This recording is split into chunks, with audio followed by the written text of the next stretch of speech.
welcome to tonight's Newswatch here on Hope TV. Glad you could make time for us on this 14th day of February 2024, a day celebrated in the world over as Valentine's Day. Did you mark it?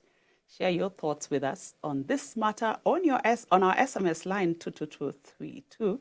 We shall sample some of them as we go along in this bulletin. What do you celebrate Valentine's Day today? On our SMS number 22232. My name is Melissa Oduor. On the sign language tonight is Boniface Muredi. Newswatch begins now. Dr. Nelson Makanda has been installed as the third Vice-Chancellor. It was a momentous day at the African International University as the current-based Christian institution received its third Vice-Chancellor, Dr. Nelson Makanda. In an event graced by his predecessor and various guests, Dr. Makanda called upon the government of Kenya to renew its commitment to partner with institutions in provision of quality university education. Dr. Makanda takes over the reins of the 38-year-old institution from Professor Dankit Nasiuma, who now proceeds on retirement. Dolly Muregimbuvi reports.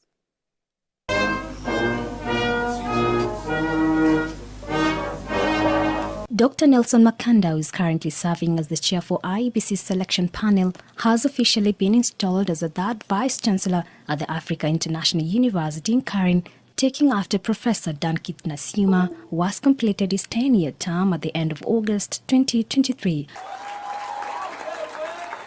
After being introduced to the congregation and being ceremonially dressed, Dr. Makanda received the university's instruments of power.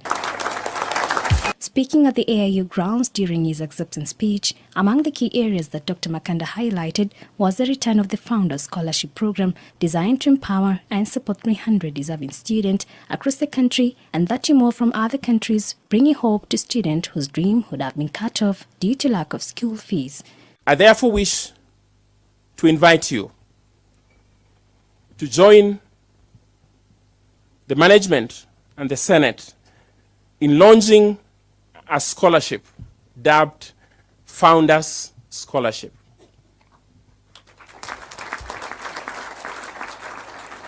Founders because our predecessors gave so much for us.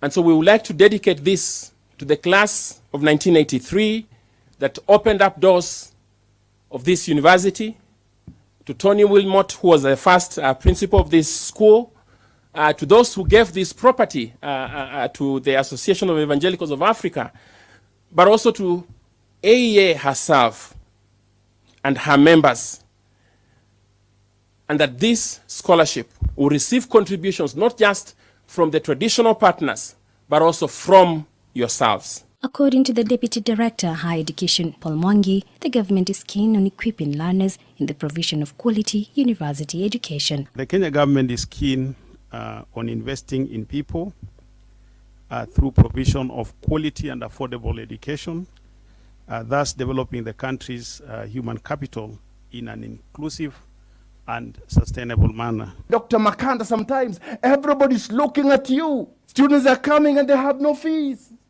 But you are the answer to everything. Praise Jesus. Welcome to chaos in the world.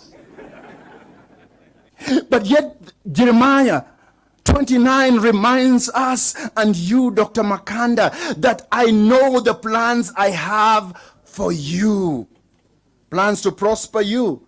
And when you are prospered, Dr. Makanda, AIU prospers. Dr. Makanda has been hailed as a great servant leader and is set to lead AIU, working through the academic excellence with relevance, faith with integrity, leadership with servanthood, and innovation with community. We also had commissioned a recruitment consultant, a consultant who has actually done a lot of recruitment for universities like this one, particularly private Christian-based universities. So we went through a proper process, competitive, and God gave us the right man for this season.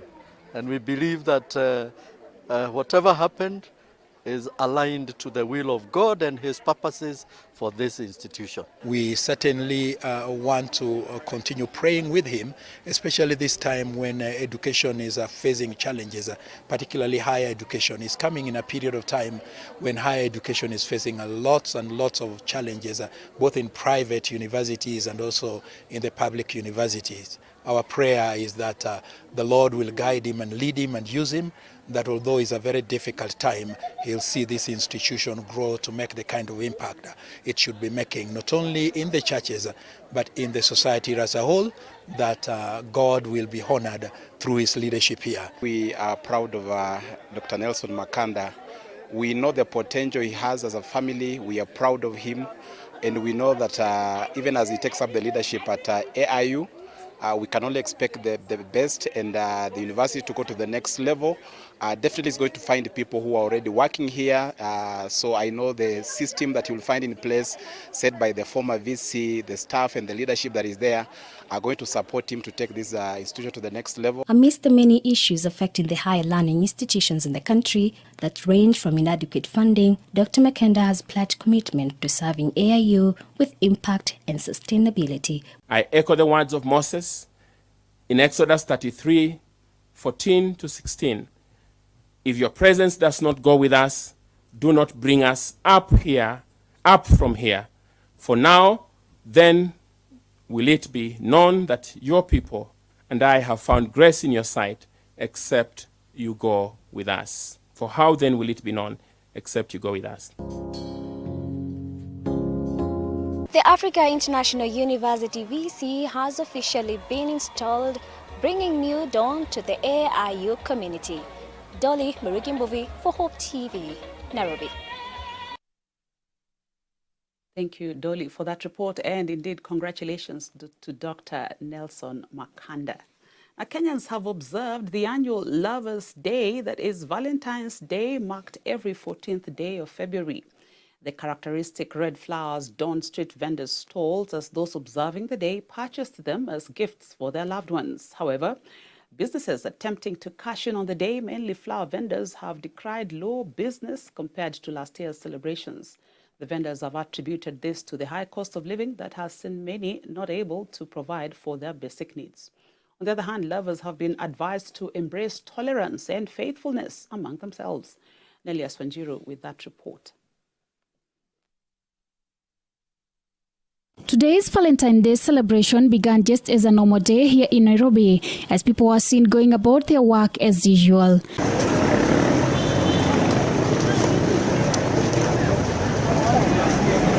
Because there is no red flowers, the main theme is red, so the demand is high. Yeah, the supply is high because there is no red flowers, so people are fighting to get the red flowers. I've been in this industry for like 6 years, but according to me, this has been one of the most boring Valentine. There are no flowers, no ready flowers. The wholesalers are selling at a very high price, so when we are buying to come and sell to retailers, actually the business is not making sense. So this is not one of the best Valentines we have been enjoying for the last 3 years. But later in the afternoon hours, the activities to mark the annual Lovers' Day seemed to pick up as people got busy buying flowers, chocolates and other gifts for their loved ones, keeping the flowers and gift sellers busy. This year, a bouquet of flowers ranged from 1,000 shillings depending on the size of each flower and its package. The flower vendors have also complained about the poor quality of flowers this year and low demand for red roses that normally mark Valentine's Day. My Valentine is my mom. I would say that I love her so much, and I would wish her a long life to enjoy this life. I'm sending flower actually to her today before the day ends. While some Kenyans seem to mark the day jovially, for others the high cost of living and financial constraints were a determinant on how they would view the day, as the demands for their basic needs are a priority. Mimi, as for me, Valentine sijaiona mahali, sijaifeel. Mimi nakutana tu na wasi huku na maua. Yani hata najiuliza kwani nilikosea God nini? Mimi sijapata mtu wa kunipatia maua for me. Sijapata hata mtu wa kuni gift. Hadi najirudia by the way. Nashindwa kwani what is happening? Last Valentine hakuna mtu alinipatia maua. Another Valentine inapasu hivyo. Mi hadi by the way nimeona maua huko hadi nashindwa ni aje kila mtu uko na maua. And then with my friend namuuliza Maureen, kwani si tulikosea God wapi? By the way mi sijapata mtu wa kuni gift. Hadi najirudisha even a flower ile tu, a rose flower ile ya garden sijapata. I feel bad by the way.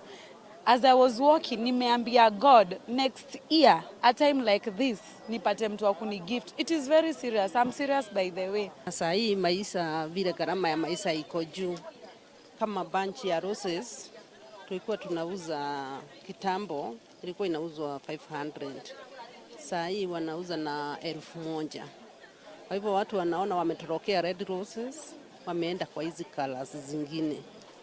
Kwa hivyo tukilinganisha na last year, ya hii imeonekana ikiwa gumu kabisa. Mtu ananunua maua ile anaona ataweza.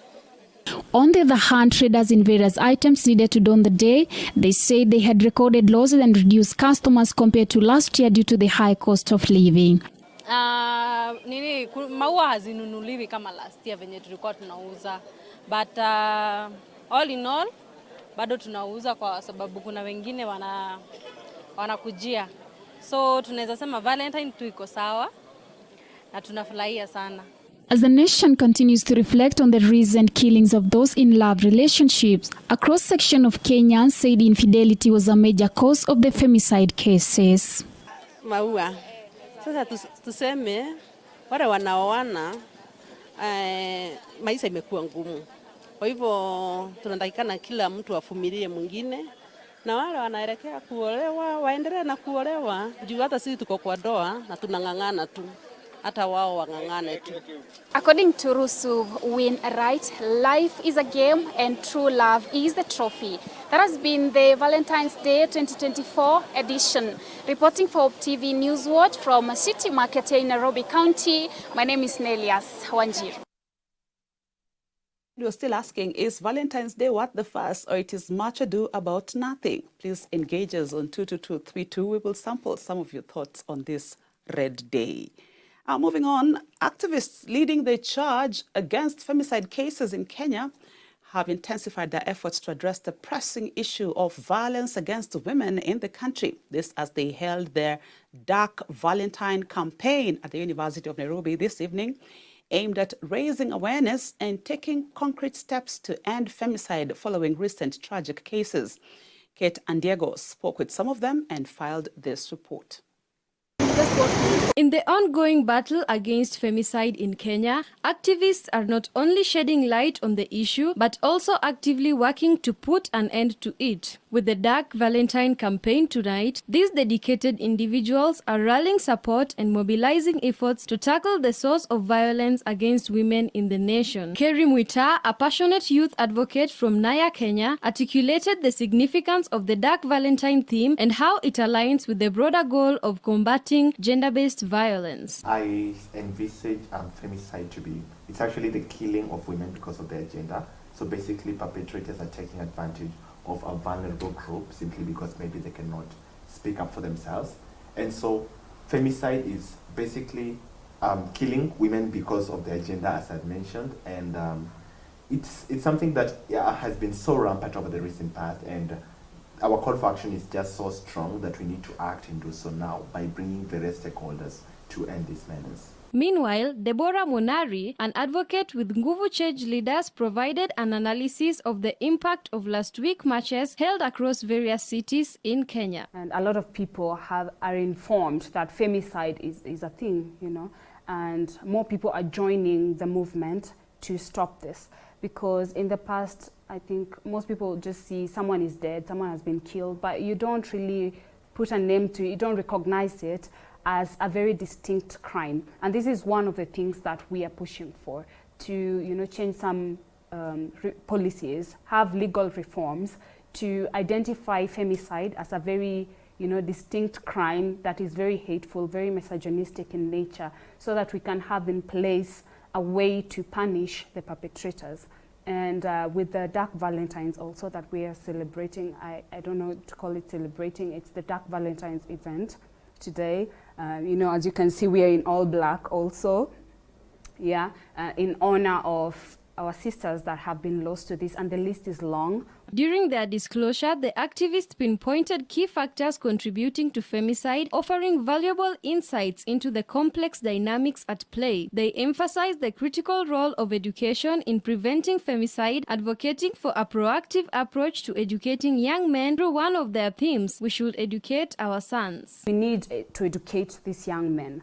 As I mentioned earlier, social media, there's a lot of pressure to, blend in, and when people are making these ignorant comments, what is this young boy who's reading them thinking? It's okay if I rough up someone. It's okay if I murder someone because they, for instance, I don't know, they don't want me, or they dumped me, or they, I took them out for dinner and I feel like it's a waste of money, so I have a right to murder them. It's the little things that people normalize. So we need to educate people and tell them that this is wrong, this is actually not correct. Kerry, who is also a law student, highlighted the legal measures being taken against perpetrators of femicide, underlining the importance of accountability within the justice system. Deborah highlighted the often overlooked relationship between mental health issues and femicide, calling for greater awareness and support for mental well-being initiatives. Mental health, I believe,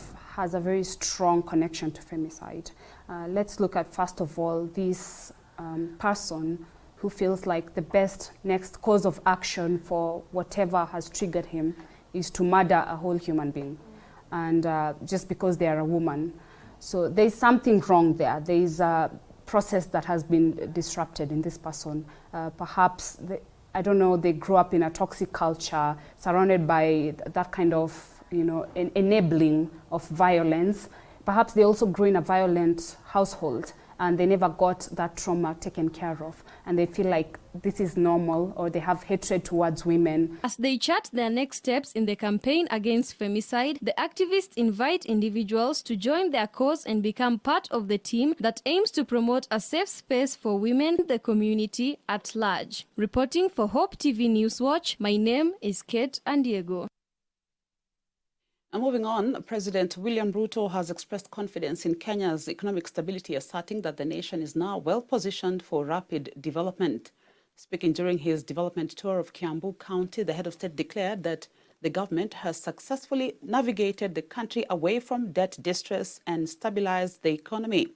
And with a focus on sustainable growth, President Ruto has announced plans to resume the construction of the 200-kilometer Mau roads aimed at enhancing transportation networks, promoting trade and driving economic expansion across the country. Grace Sahati reports.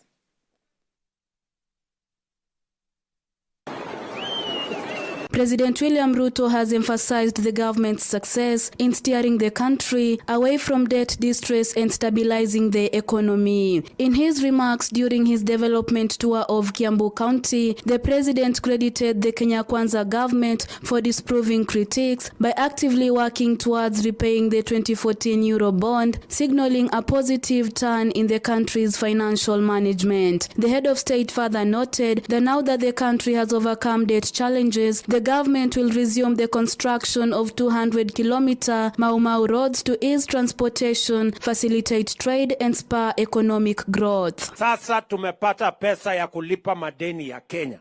Na sasa ile mpango yetu ya maendeleo tunakuja kuianzisha rasmi, kwa sababu ile changamoto kubwa tulikuwa nayo ya madeni ambayo ilikuwa inasukuma nchi yetu mahali pabaya. Karibu nchi yetu inapigwa mnada, karibu tunawekwa jina mbaya. Sasa mimi nataka niwaambie, we have stabilized our economy and our country is now going to march forward into the future with confidence. Amidst ongoing political activities across the country, President Ruto has urged leaders to refrain from engaging in premature 2027 election campaigns and instead focus on delivering essential services to the people. Maneno ya siasa tungojee kidogo, tulizeni boli, mambo bado. Unajua sasa watu wameanza kujipanga hapo, maneno, mambo bado, ngojeni. Ama namna gani? Kama wewe unatafuta kazi ya MCA, ngojea kidogo. Huyo MCA mwenye yako asukume kidogo mpaka pale, ikibaki miezi 6 ukuje kiwanja. Hata yule ambaye unataka mjumbe, ngojea kidogo. Ama namna gani? Na wale wanatafuta ile kiti kingine yote hata ya gavana, ngojeni kidogo. Hata ya senata, ngojeni kidogo. Emphasizing on the message, Deputy President Rigathi Gachagua, on the other hand, called on leaders to set aside their political differences and collaborate for the betterment of society. At the same time, Gachagua noted that the government has been focused on managing the country's debt in the past 1 year, a situation that had derailed key development projects. Hii hapana wakati ya siasa, hii ni wakati ya kufanya nini?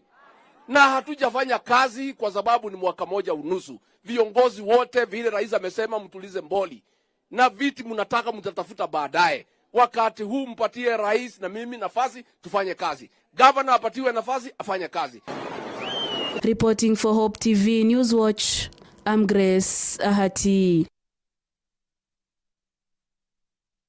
Now, wanted murder suspect Kevin Kinyanjui Kang'ethe, who escaped from the Muthaiga police station last Wednesday, has been rearrested by detectives from the Directorate of Criminal Investigations, DCI. Kang'ethe, who has been marked as a transnational fugitive, was for allegedly killing his girlfriend in the U.S., was rearraigned at the Milimani Law Courts after he was arrested from his hideout in Ngong. He is expected to be extradited back to the U.S. to answer to the murder charges leveled against him. Reports indicate that he has been to Machakos, Kiambu, and Nairobi since the escape. His arrest comes barely hours after his brother was nabbed over claims that he orchestrated Kevin's dramatic escape from Muthaiga police station. The intense 5-day manhunt had raised many questions about how an alleged murderer slipped out of a heavily guarded police station.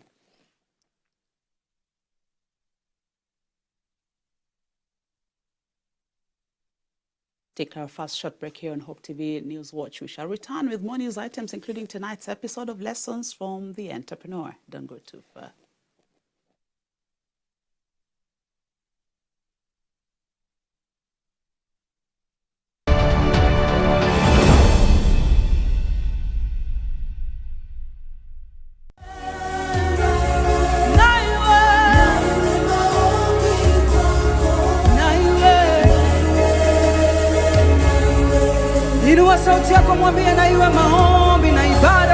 Hello there, praise the name of the Lord. My name is Evelyn Wanjiro.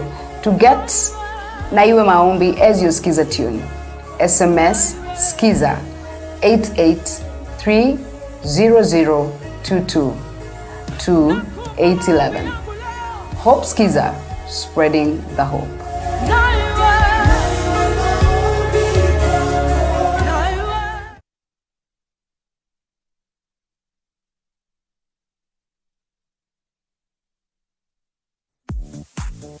Africa International University takes pride in being at the forefront of producing Christ-centered leaders, transforming Africa and the world. At AIU, we lead, we innovate, we inspire, and we are a family bound by a common goal of transforming the world. There is no better time to think about your career transformation in an international community. Our intakes are in January, May, and September and are currently ongoing. Embark today on an exciting and life-building academic journey by enrolling in our diverse certificates, diplomas, bachelor's, postgraduates, master's, or PhD programs.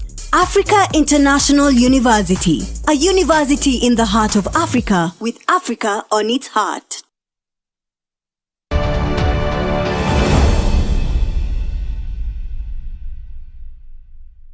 Welcome back. Now, Huduma Center, in partnership with Mombasa Cement, has kicked off Huduma Mashinani program, a 21-day operation that targets 15,000 people in Kibarani, Changamwe sub-county.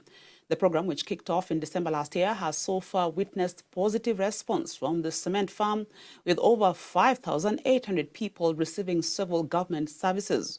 Residents mostly sought for birth certificates, ID replacement, good conduct certificates, the NSSF and NHIF cards, with 584 people served in the region. The initiative has been applauded by the beneficiaries, who said they are confident that they will be able to secure employment. Abigail Namude with that report.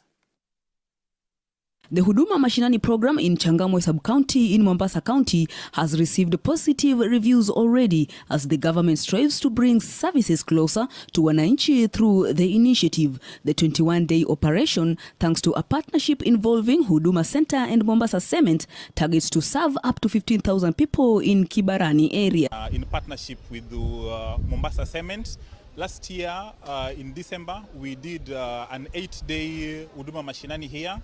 Na tuliweza kuserve takriban watu 5,800 in various services like ID replacement, birth certificates, HELB, we did NHIF, good conduct.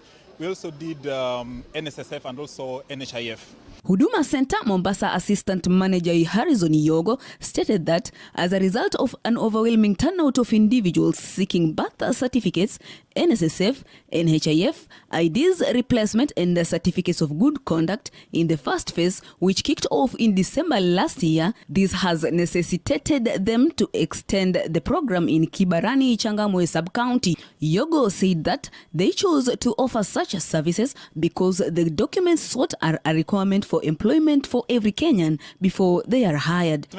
Wanahitaji birth certificate na wanahitaji good conduct na wanahitaji pia sana sana idadi ya watu wa NHIF wanakuja wana register hiyo NHIF, wako na hiyo hitaji sana. So hizo ambazo nimesema wako na hitaji sana. Ukiongezea NSSF, because hizo ndio zile baadhi za zile documents ambazo zinahitajika mtu anapotaka anaulizia kazi ama mtu anapotafuta nini, anapotafuta kazi. Role ya Mombasa Cement hapa ni tumepartner na yeye, ana actually is catering and paying for all the services here. All the services here is free, including the food. As you can see behind me, people are continue getting their meals, so the food is free. And each services that is offered here, Mombasa Cement is has partnered with us and is making all those payment for free. Kwa mfano, good conduct, mtu anahitaji kulipa 1,050 bob, na ukienda NSSF ni 200, kuregister NHIF kwa mfano ndio ikuwe activated unahitaji 1,500, na birth certificate inalingana na kama ni current case ama ni inaanza from ni 100. ID ni 100. So in this regard, Yogo urged and invited other organizations to come on board to partner with Huduma centers countrywide and make it easier for Kenyans to access government services. Now, wakati ule mwingine hatungeweza kumaliza watu wote, na hivyo basi watu walionelea kwamba ni vizuri hii program iendelee. Hivyo basi tukaongea na our partner in this particular program, Mombasa Cement, na akakubali kwamba tuendelee na hii huduma. Sana zile services ambao wanataka sana ni ID replace. According to Gulam Salim, the Mombasa Cement Miracle Park Feeding Program Manager, the company is paying for all the services for individuals who will be attending the second phase of Huduma Mashinani. Reporting for Hope TV Newswatch, I'm Abigail Namude.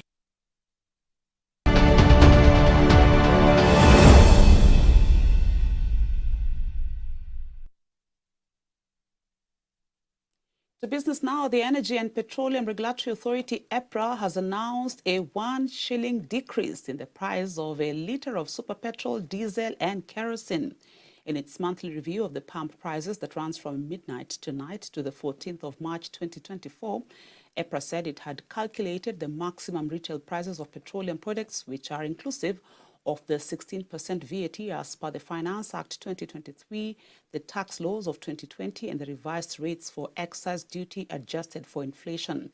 EPRA explained that the price of diesel has been cross-subsidized with that of super petrol, while that of kerosene has been fully subsidized, adding that oil marketing companies will be compensated for the under-recovery of costs from the Petroleum Development Levy PDL fund.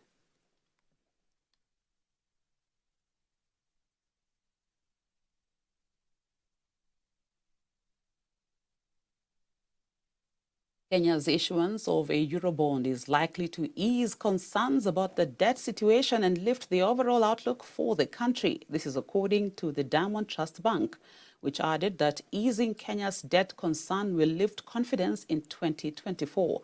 The new $1.5 billion bond, which attracted demand for more than 6 billion shillings, is expected $6 billion is expected to have a positive effect on the exchange rate, inflation, interest rates, and the level of government spending in the payment of debts and on development.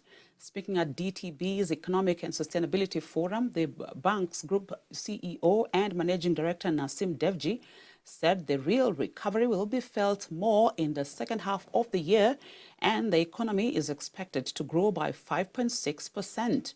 Speakers at the forum themed Reinvent and Build Business Resilience in the Era of Economic Uncertainty and Climate Change said there is renewed optimism in the economy boosted by a recovery in supply chains as global supply shocks reduce, improved food supply because of the favorable weather, and stability in the foreign exchange rate. Abubakar Hassan, the Principal Secretary for Trade, said the oversubscription of the Eurobond demonstrates confidence in the economy.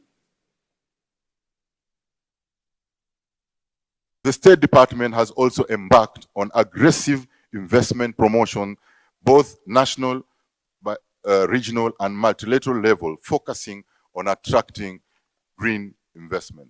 Just last week, His Excellency the President, we held a business forum with Japanese investors and Kenyans in the diaspora, and he was able to secure a 100 billion commitment investment in the green value chain. Let me reiterate that as government, we will continue to seek ways to adjust to the emerging uncertainties while maintaining a favorable ecosystem, an environment that balances economic growth with environmental conservation and social development. In 2024, we are more optimistic that the economic landscape will continue to evolve more favorably. And signs are already evident that we are turning around. Investor sentiment has reversed remarkably. Just this week, the government was able to successfully float a $1.5 billion note, which garnered over $5 billion, in fact, almost $6 billion in bids. Furthermore, efforts by the central bank to streamline forex markets are also helping to stabilize the exchange rate. And inflation should moderate, allowing the CBK to begin reducing interest rates later this year. DTB's outlook in terms of Kenya's economic prospects going forward are very, very positive and optimistic. We believe, as we said at the forum, and as a lot of the panelists spoke to as well, we believe that the glass is more than half full. And we are seeing this even as recent as the projectiles around the foreign exchange rate, the sentiments around Kenya as an investment destination. We've begun to see that pivot even as recently as the last 10 days. The strong subscription that the Eurobond attracted just day before yesterday is just but one characteristic of what we believe is another pivotal moment for Kenya. Tonight's episode of Lessons from the Entrepreneur, the household challenges faced by Leah and Joseph as they raised their young family inspired them to start a center for training domestic helpers. This is how Jaza Center was birthed. Here is that story on tonight's episode of Lessons from the Entrepreneur.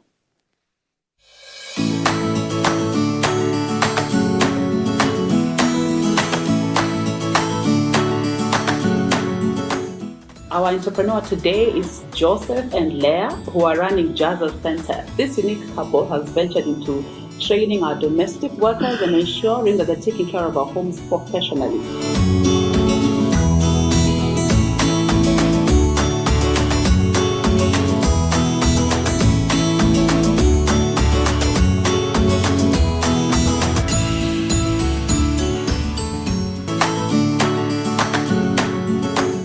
Welcome to Lessons from the entrepreneur, my name is Melissa Oduor. Our entrepreneur today is Joseph and Leah. This unique couple has ventured into training our domestic workers and ensuring that they're taking care of our homes professionally. These domestic workers are sourced from far and wide, and they're taking care of our homes from the high end to, the middle class people. We are all taken care of by Jazza Center. So welcome to this episode, Joseph and Leah. Thank you so much for having us. Yeah, Thank you, Melissa. You guys are unique because you're taking care of our homes. Yeah. As a couple. Yes. Yeah. So Yes. tell us a bit about Jazza Center. What inspired you to start? At the beginning, of course, it was the fact that we under challenge when we started a family, and that was what really that's where the whole idea started. Yeah.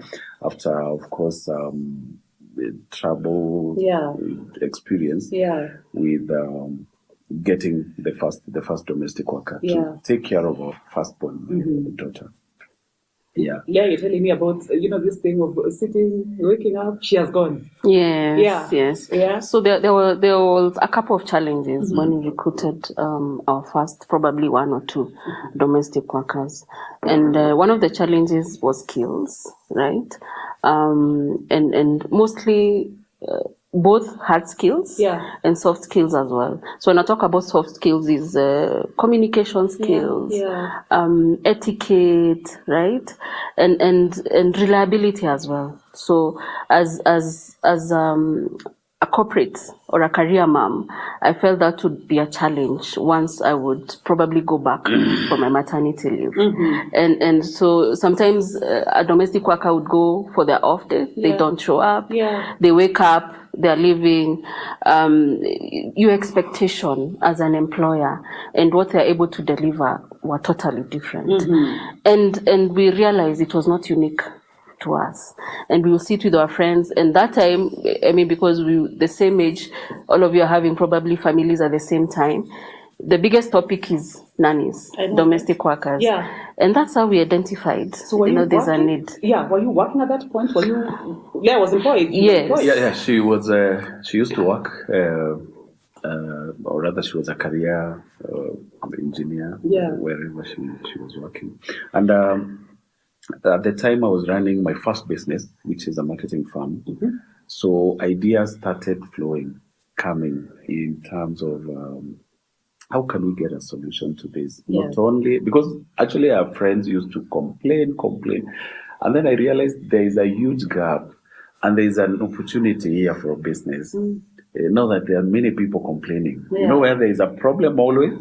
Get a solution. That you need to get a solution. Always look for a solution. Actually, there are no opportunities where people are not complaining. So that is how we looked at it, and we tried to compare the way security firms operate. Initially, that was our first model when we started. We were looking at how can we provide a service to career moms specifically, to be able to get our immediate solution or relief in case when they have a challenge with their domestic worker, even before getting skills. Because I remember one time actually she was supposed to go she had reported back to work, and the very first weekend after she had left, after having stayed for an entire almost 5 months leave.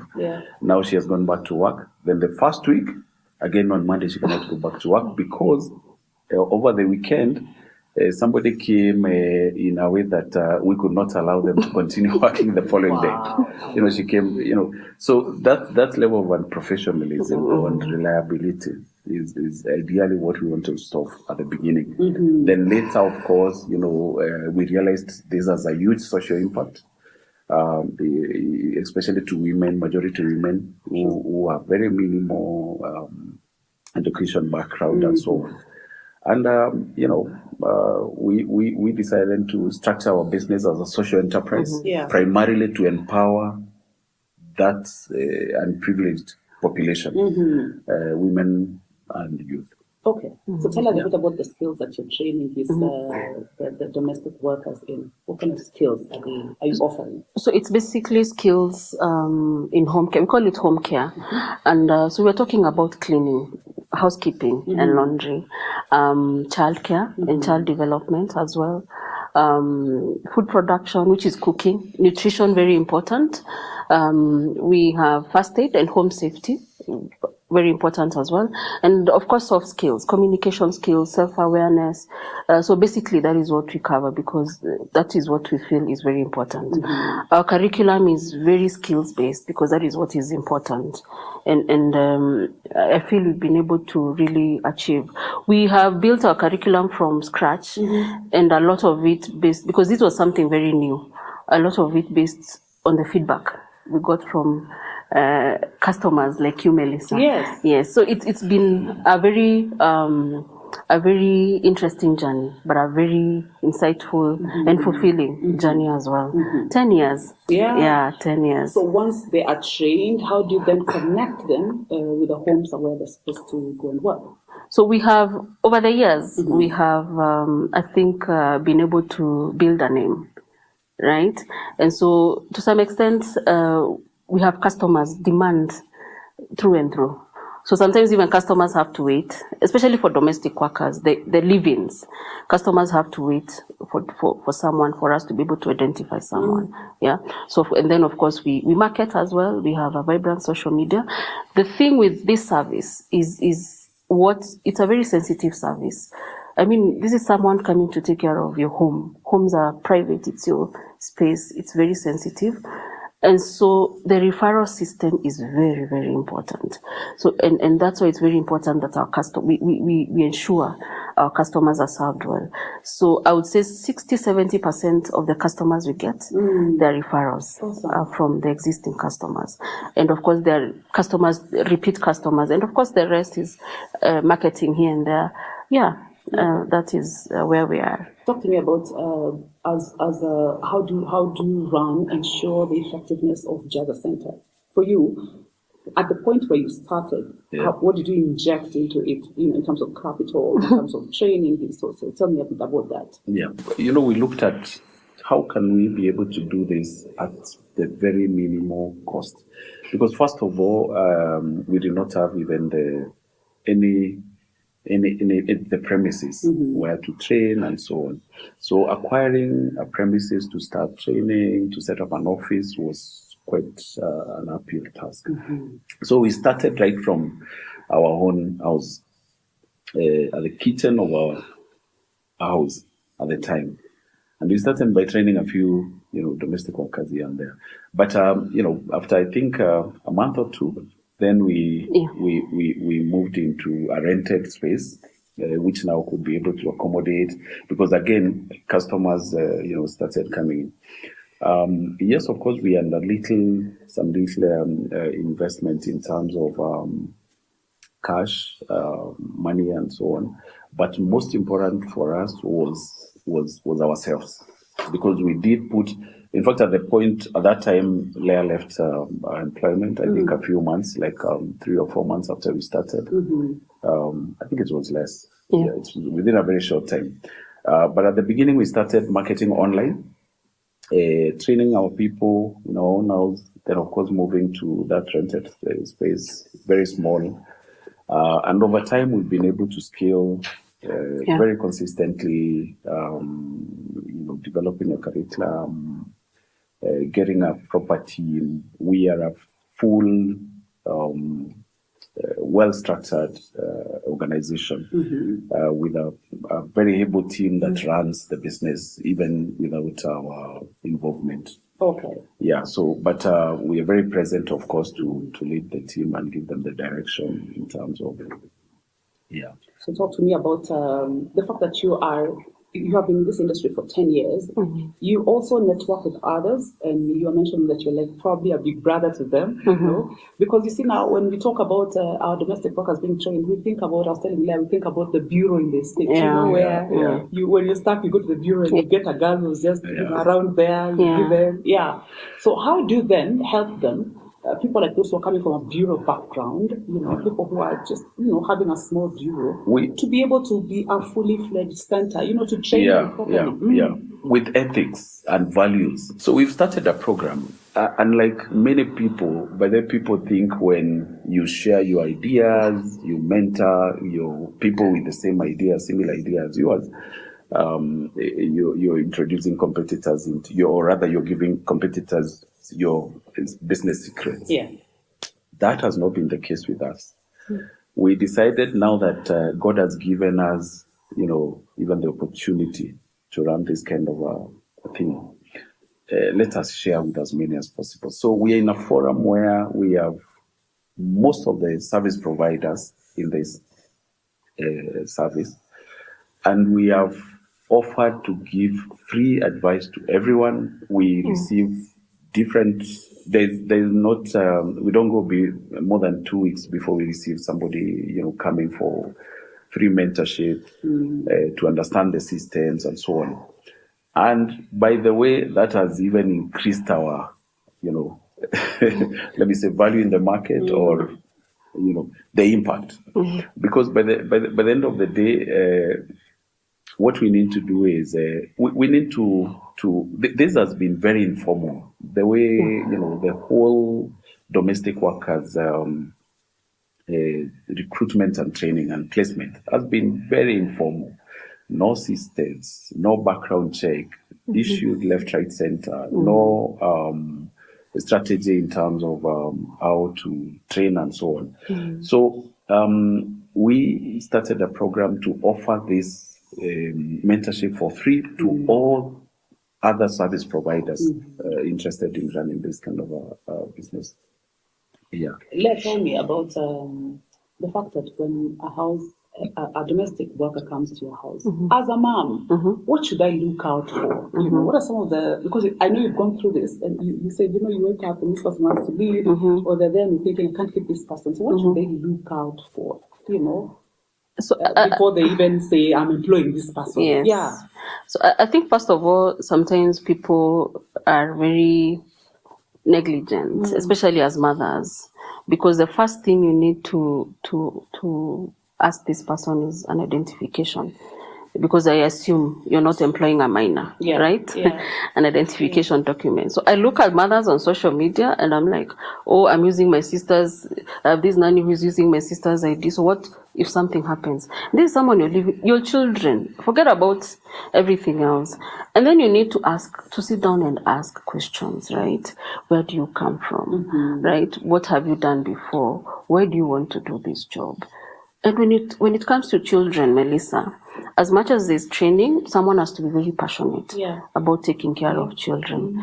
Then just try and look at what is their personality, where do they want to be, what motivates them, right? And at the end of the day, so that is part of vetting. Of course, as we ask for much more, like you need to bring a letter from the chief, right? You need, if you go to, we are not discriminative, but if you go to church, then let's have a letter from your church, and then identification documents. Then we have a full 4-page form where they fill the information, next of kin, referees, right?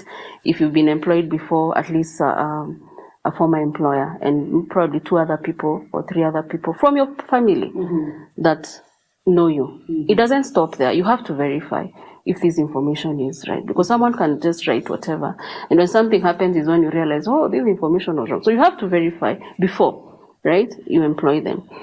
And then now you also have to give them your terms, right? And this is where the formalization comes in. And let me tell you, Melissa, when you work in a formal space, it creates a very convenient space for you, right? And I'm not talking complicated formal. It's just that off day. You agree. So off day. These are my expectations. This is when you wake up. This is what you do. This will be your duties. A lot of people assume that just because I'm a woman, I know what housework is. But our expectations are different. Our what we know about housework and the skills and the quality is very different. And even for customers who come to us, as much as we've trained, orientation is very important. Even after school, when we went to corporates, some of us took 3 months, just orientation, and another year maybe as a trainee, right? So you can imagine. So that is the same. You have to set it right from the onset, so that it flows. If there's a wrong start, then everything to some extent might flow, right? So that the vetting process is very important. The onboarding process is very important. The terms, because you also want to protect yourself, you also want to protect them. Right now, there's a lot of you've also seen even domestic workers taking their employers to court. So it's very important that also these employers are not ignorant. So if you have to let someone go, let's know why. Of course, if they have, let's study the employment law better. So of course, if it's criminal, you dismiss them. But also write a letter or something, right? Document it. If you're paying, please don't pay cash, right?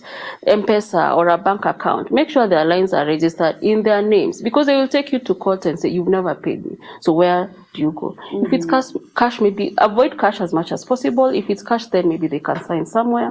So those are some of the things that sometimes we overlook. And I think this is because the domestic space has been looked at, stigmatized, very stigmatized as well, very informalized. But things are changing. The space is changing, things are changing. And it's for the better. It's a win-win for everyone. It's a win-win for customers and homes and employers, and it's a win-win for these workers as well. I'm also curious, Joseph. What do you think the government should do to ensure that this very crucial labor market that we have is a bit more formalized, or it's even recognized by government? We've made a lot of requests to the government through legislators to try and especially legislate about social enterprises, so that we are able to start from there. However, for domestic workers, which creates over like now, Jaza Center is looking to onboard 3.7 million in the next 5 years, domestic workers across the country, or rather ensure that they are formal, they are able to have acquired the right skills. Then we put them on a platform where they're accessible for placement in the market. The government can do more by enforcing the minimum wage aspect. However, let us all agree that not everyone can afford the minimum wage. We are looking at many other ways to take care of that market that cannot afford the minimum wage. But currently at Jaza, I can say with confidence that majority of the workers coming from Jaza are able to earn above the minimum wage. Above the minimum wage.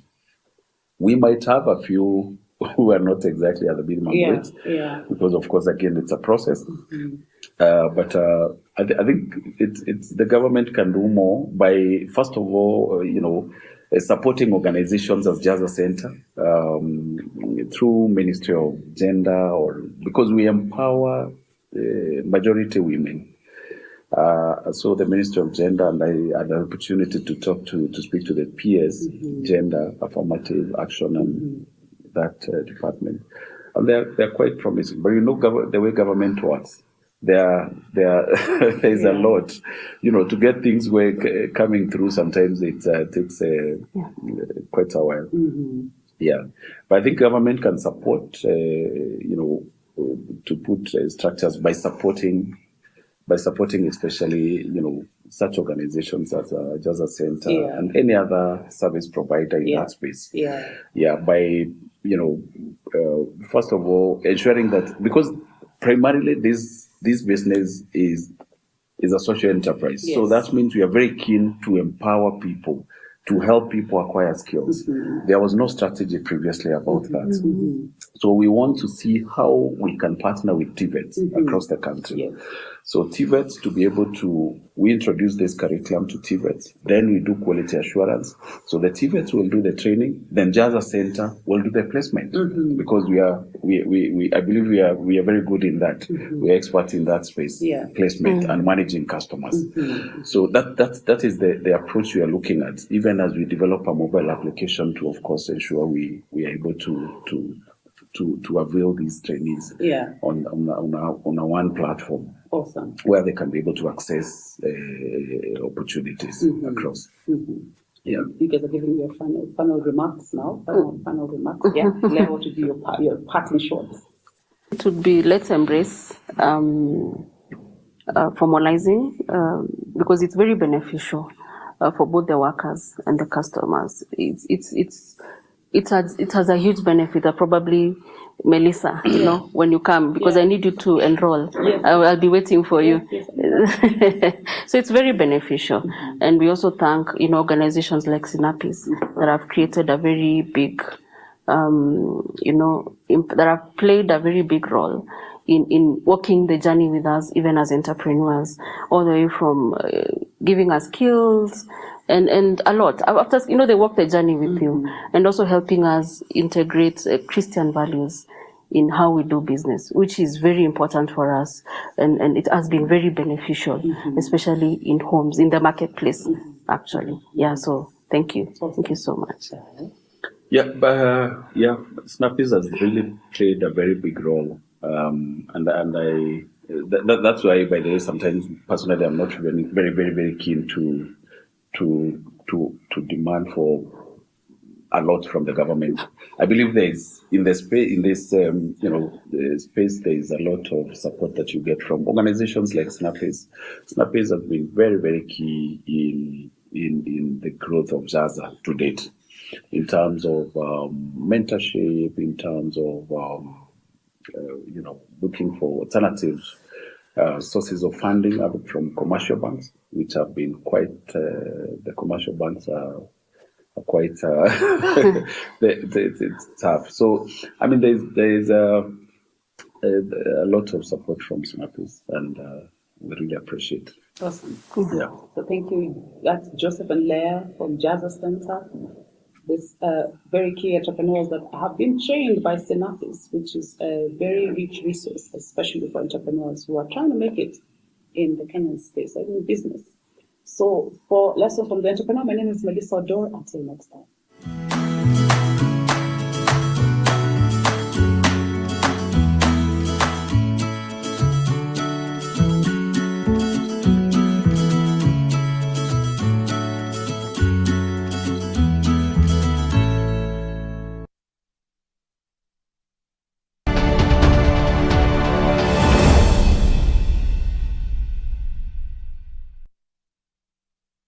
Sports now, police have arrested 3 of the 4 men who visited the late world marathon record holder Kelvin Kiptum days before the tragic accident that took his life and that of his Rwandan coach Jarvis Hakizimana.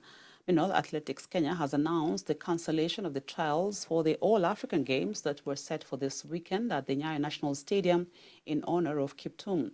The trials were scheduled for 16th and 17th of this month. AK said the selection process for the team that will represent the country at the All-African Games to be held from the 18th to the 22nd of March in Accra, Ghana, will be announced in due course. This as the cabinet led by President William Ruto observed a 1-minute silence to honor Kiptum as they held their meeting today.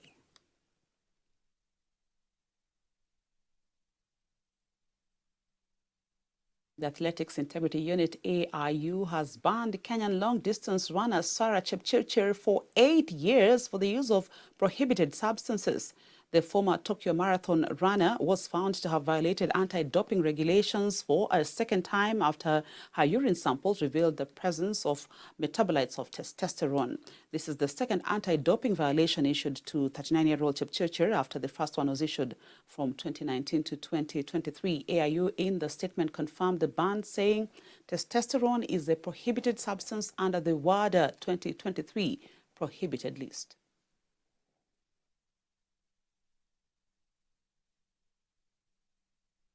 That's how we wrap up Newswatch tonight. Thank you for your company throughout this newscast. I have been your anchor, Melissa Oduor, together with Boniface Moredi on the sign language. Have a good night.